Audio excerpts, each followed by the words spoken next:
저는 지금 70을 바라보는 나이가 되었습니다. 이제야 그때 일을 털어놓을 용기가 생겼어요. 제 이름은 수정입니다. 지금은 손자, 손녀들이 할머니라고 부르지만 그때는 35의 평범한 주부였어요. 남편 용석이와 결혼한 지 10년, 8살 지민이를 키우며 살았지요. 별것 아닌 일상이었어요. 아침에 남편 출근시키고 아이 학교 보내고 시장 보고 저녁 차려놓고 기다리고 그런 날들의 연속이었죠. 그런데 그게 행복이었어요. 정말이에요. 저는 그것만으로도 충분했습니다. 여보 고생했어. 퇴근해서 돌아온 남편이 제 어깨를 토닥여주면 온종일의 피로가 다 사라졌거든요. 지민이가 엄마 하고 달려와 안기면 세상에 부러울 게 없었어요. 그런데 언제부터였을까요? 남편의 얼굴이 달라지기 시작했어요. 예전엔 퇴근하면 지민아 아빠 왔다 하며 아이를 번쩍 들어올리던 사람이 이제는 인사도 대충 하고 방으로 들어가더라고요. 핸드폰만 들여다보고 전화가 오면 밖으로 나가서 받고 어느 날 지민이가 그러더라고요. 엄마 아빠 왜 요즘 안 웃어? 나 뭐 잘못했어? 아이의 맑은 눈에 눈물이 고여 있었어요. 제 가슴이 미어지더라고요. 아니야 지민아. 아빠가 회사 일로 힘드셔서 그래. 우리 지민이 잘못 없어. 그렇게 말하면서도 저 역시 무언가 잘못되어 간다는 걸 느꼈어요. 여자의 직감이라고 하나요? 남편의 셔츠에서 나는 낯선 향수 냄새, 늦어지는 귀가 시간, 그리고 무엇보다 저를 바라보는 그 시선. 예전 같지 않더라고요. 그러던 어느 날이었어요. 전화벨이 울렸는데 모르는 번호더라고요. 여보세요? 혹시 김용석 부장님 부인이세요? 낯선 여자 목소리였어요. 가슴이 덜컥 내려앉았어요. 네, 그런데요. 당신 남편 다른 여자랑 있어요. 우리 회사에 있는 신지원이라고. 그 순간 세상이 무너져 내렸어요. 전화기를 놓치고 주저앉았죠. 지민이가 학교에서 돌아와 저를 발견했어요. 엄마 왜 울어? 어디 아파? 아이가 제 눈물을 닦아주며 물었어요. 어떻게 대답해야 할지 몰랐어요. 이 맑은 아이에게 뭐라고 말해야 할까요? 그날 밤부터 저는 남편을 지켜봤어요. 몰래 뒤를 따라가기도 하고 핸드폰을 확인하려고도 하고. 초라했어요. 정말 초라했습니다. 며칠 뒤 알게 된 사실은 더 충격적이었어요. 그 여자 신지원이라는 사람도 결혼한 몸이더라고요. 남편이 있는 여자와 우리 용석이가. 그래, 알아봐야지. 끝까지 알아봐야 해. 저는 신지원의 남편을 찾아갔어요. 심장이 터질 것 같았지만 그래도 가야겠더라고요. 진수라는 분이었어요. 저보다 2~3살 많아 보이는 평범해 보이는 남자였어요. 커피숍에서 만났는데 제가 말을 꺼내자 그분도 이미 눈치채고 있었다더라고요. 부인. 저도 이상하다고 생각했어요. 아내가 요즘 너무 달라져서. 그분 얼굴에도 저와 같은 상처가 보였어요. 같은 아픔을 겪고 있는 사람을 만나니까 그때서야 눈물이 터져 나왔어요. 우리 함께 확인해봐요. 끝까지 보자고요. 진수 씨가 말했어요. 목소리에 떨림이 있었지만 결연한 의지가 느껴졌어요. 그때부터 우리는 함께 움직였어요. 남편들의 행동을 추적하고 증거를 모으고. 생각해보면 참 기가 막힌 일이었어요. 배신당한 남편과 아내가 함께 불륜 현장을 쫓아다니다니. 그 과정에서 지민이를 너무 소홀히 했어요. 아이는 자꾸 혼자 남겨지니까 불안해하더라고요. 엄마 요즘 왜 자꾸 나가? 아빠도 안 오고 엄마도 없고. 나 혼자 무서워. 밤에 혼자 자겠다고 하면서도 울먹이는 지민이를 보면 제가 과연 옳은 일을 하고 있는 건지 헷갈렸어요. 잠깐만 지민아. 엄마가 중요한 일 끝내면 항상 지민이랑 있을게. 그런 약속을 하면서도 언제 끝날지 모르는 일이었거든요. 진수 씨는 말수가 적은 분이었는데 가끔 제가 흔들릴 때 힘이 되는 말을 해주었어요. 부인, 당신 잘못 아니에요. 끝까지 확인해야 합니다. 그런데 시간이 지나면서 이상한 감정이 생기기 시작했어요. 같은 아픔을 겪고 있는 사람과 함께 있으니까 위로가 되더라고요. 그분의 시선이 제게 머물 때 가슴이 이상하게 뛰었어요. 배신의 상처 위로 또 다른 감정이 싹트고 있었던 거죠. 그러던 중 결정적인 순간이 왔어요. 진수 씨와 함께 그들을 뒤따라갔는데 한 호텔 앞에서 보게 되었어요. 우리 남편과 그 여자가 서로 안고 있는 모습을. 그런데 가까이서 보니 그들도 행복해 보이지는 않았어요. 지원이라는 여자가 울고 있었고 용석이도 괴로워하는 표정이었어요. 이제 그만해야겠어, 지원아. 나도 이렇게 살 수는 없어. 부장님, 저는 어떻게 해요? 돌아갈 곳이 없어요.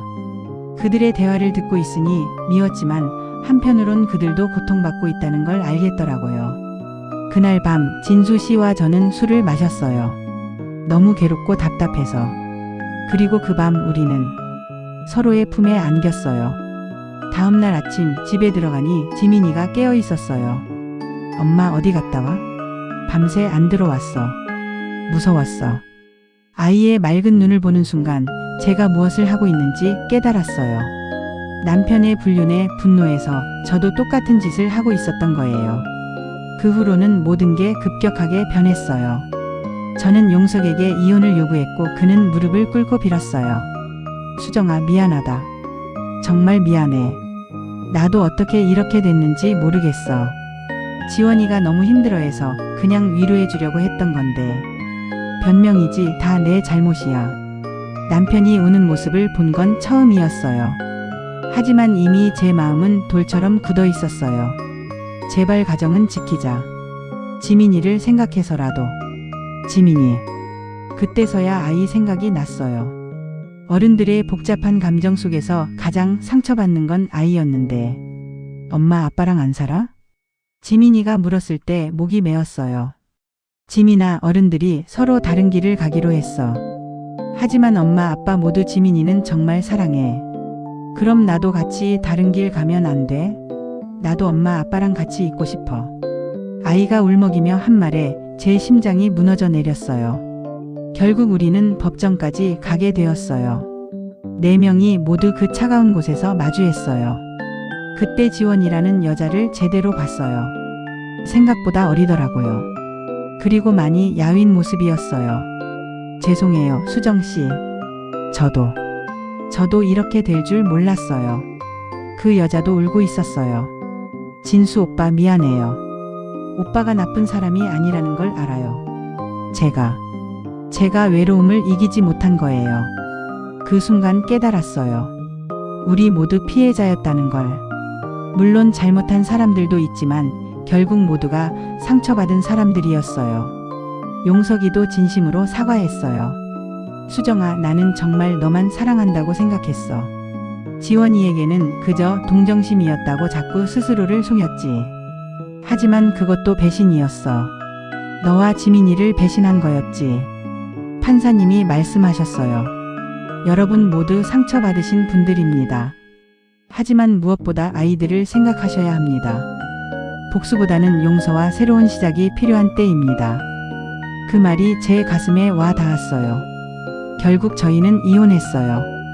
하지만 지민이는 저와 함께 살되 용석이도 정기적으로 만나기로 했어요. 아이에게만은 아빠가 필요하니까요.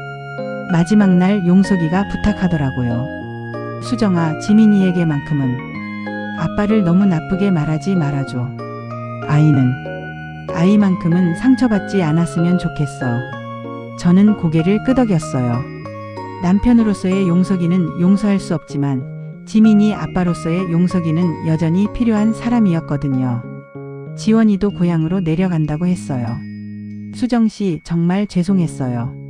저도 이제 부모님 농사일이라도 도우면서 새로 시작할 거예요. 진수 씨와는 그 후로 만나지 않았어요. 우리 둘 다 알고 있었어요. 그건 사랑이 아니라 상처받은 사람끼리의 위로였다는 걸. 법원을 나오면서 지민이가 제 손을 꼭 잡고 물었어요. 엄마, 우리 이제 어디 살아? 엄마랑 함께 새 집에서 살 거야. 그리고 주말엔 아빠도 보고. 아빠도 나 사랑해? 응, 아빠도 지민이 정말 사랑해. 어른들은 가끔 실수를 해도 지민이 사랑하는 마음은 변하지 않아. 찬 바람이 불었어요. 그 차가운 바람 속에서 저는 다시 숨을 쉬고 있었어요. 이제 돌이켜 생각해보니 그때는 복수라고 생각했어요. 남편이 바람을 피우니까 저도 맞바람을 피우는 거라고. 하지만 그건 복수가 아니었어요. 또 다른 상처였을 뿐이죠. 1년 후쯤 지민이가 일기에 이렇게 썼더라고요. 아빠가 새 아파트에 놀러 왔다. 엄마랑 아빠는 예전처럼 웃지는 않지만 나한테는 여전히 잘해준다. 아빠가 말했다. 지민아, 어른들은 때때로 실수를 해. 하지만 너를 사랑하는 마음만은 절대 변하지 않아. 나는 아직 잘 모르겠다. 하지만 엄마 아빠가 모두 나를 사랑한다는 건 알겠다. 그 일기를 읽고 울었어요. 아이가 어른들보다 훨씬 현명하더라고요. 용석이는 정말 좋은 아빠가 되려고 노력했어요. 매주 지민이를 데리고 나가서 놀아주고 아이 학교 행사에도 빠지지 않고 참석하고, 남편으로서는 실패했지만 아빠로서는 다시 시작하려고 하더라고요. 진수 씨한테는 나중에 편지를 받았어요.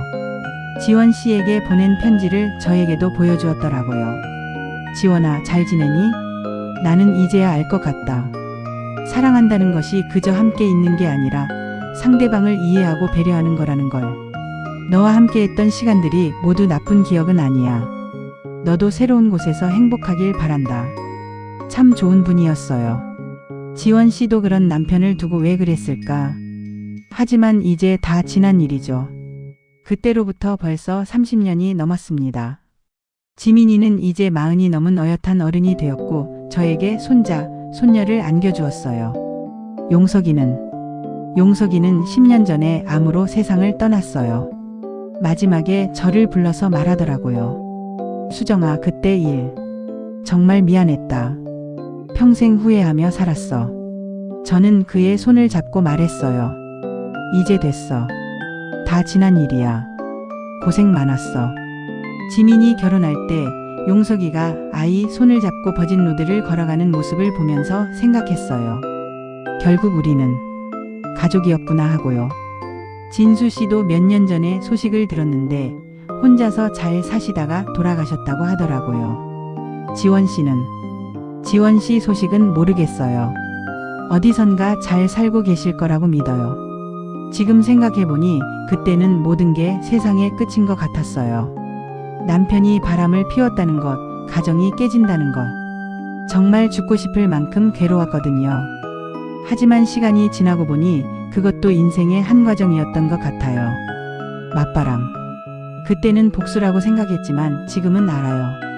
그건 그저 상처받은 사람들끼리 서로를 위로한 것 뿐이었다는 걸요. 젊은 분들에게 하고 싶은 말이 있어요. 부부 사이에 문제가 생겼을 때 복수나 맞대응보다는 먼저 대화를 해보세요. 서로의 마음을 들어보세요. 저희는 그런 기회를 놓쳤어요. 용석이가 왜 그랬는지 저는 끝까지 제대로 들어보지 못했거든요. 그리고 무엇보다 아이들을 생각하세요. 어른들의 감정 싸움에서 가장 상처받는 건 아이들이에요. 부부는 갈라져도 부모는 영원하거든요. 바람이 불어도 우리는 다시 일어설 수 있어요. 찬바람, 맞바람. 어떤 바람이 불어도요. 시간이 모든 걸 치유해 줄 거예요. 저처럼요. 어느 할머니의 고백이었습니다.